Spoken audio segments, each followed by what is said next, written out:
All right, so our first discussion now, we see the rise of artificial intelligence has transformed financial services, bringing speed, efficiency, and smarter decision-making. But alongside these opportunities comes an escalating threat. That's sophisticated fraud schemes powered by AI, from deepfake identities and voice cloning to AI-driven cyber attacks and automated phishing campaigns.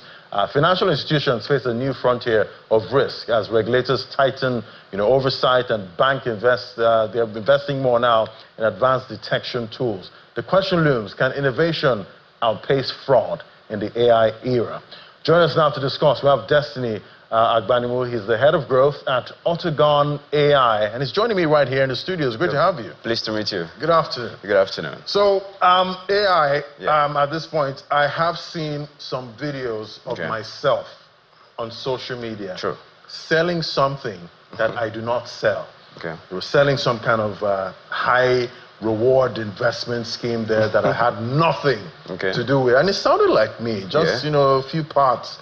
We're kind of shaky, but it is real. It is upon us, right now. Talk to me about how much of a threat this is for financial services. All right, thank you so much, Ladi, for this opportunity. I would say, taking out the data for 2024, Nigeria lost a whooping sum, the financial sector lost a whooping sum of 52 billion naira, just for 2024 alone. And that's about 169% of the previous year, the third year, and over 5 years cumulatively.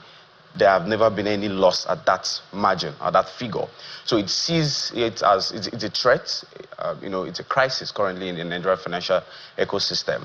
And also bringing back the mandate from the CBN, which was released in May 30, prompting every bank to enhance their system for KYC. KYC is Know Your Customer, and also for anti-money laundering scheme, right? So AI coming into the space, emerging technology coming into the space, it's a big crisis, right?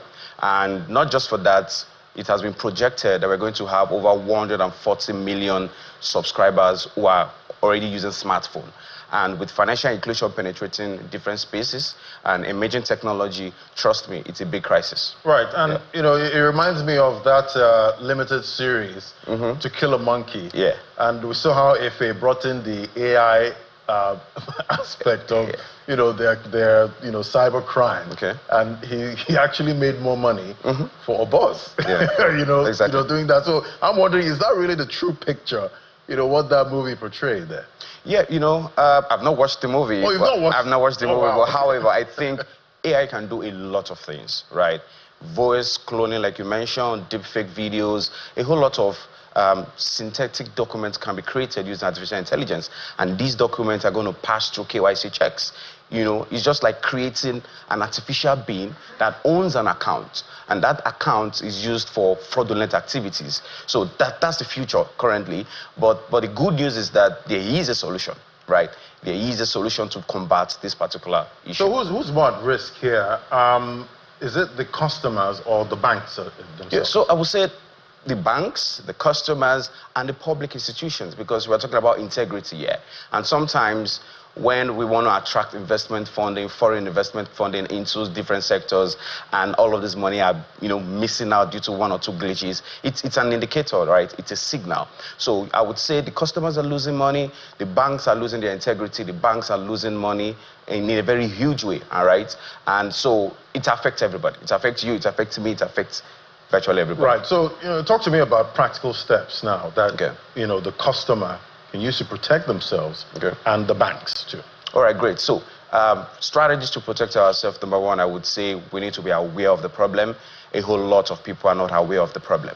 One thing is problem identification. We understand the problem. We understand how to fight the problem, and that would require adoption of AI technologies to fight fraudulent activities, to fight digital fraudulent schemes, right?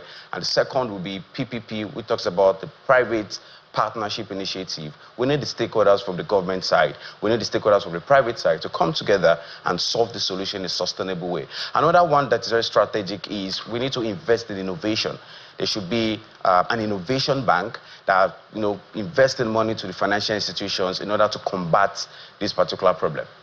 So, talking about the solution at this point, is it a situation where we have to import the solution? Thank you for that question, Ladi. So there's no need to import any solution. Currently, we have African solutions that understand the African context in solving that problem.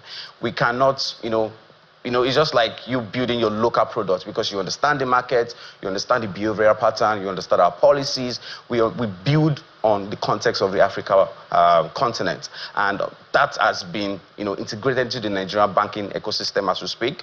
A whole lot of fintechs are already onboarding, a lot of banks are currently using the product. And it makes sense. So there's no need for imports. There's a local solution for us here in Nigeria. Right. So, some people might say, you know what, I don't want to be a victim. Okay. I'd rather just stay out. I'm rather not have any virtual account or digital account. I'll just, go back to walking into the banking hall the traditional way. Yeah. Is that the best way? I wouldn't. It's not scalable. You can't hide from this problem. There's no way you don't want to transfer money to your siblings or move money from one point to another. That's the future of banking, right? You could go to your Play Store, download an app and open an account with any of the fintech products, right? So that's the future. Financial inclusion is what we preach every day, and it is important that we achieve that goal. So there's no way people can run away from this, but the advice would be, how can we modernize the legacy banking system to adopt artificial intelligence and solve this problem that we are facing in our country today? Right, so we're going to find that hedge. Definitely. At some point. Cheers. Thank you so much. It was great having you, Destiny Agbani, was the head of growth at Autogon AI. Thank you so much for your time. Cheers.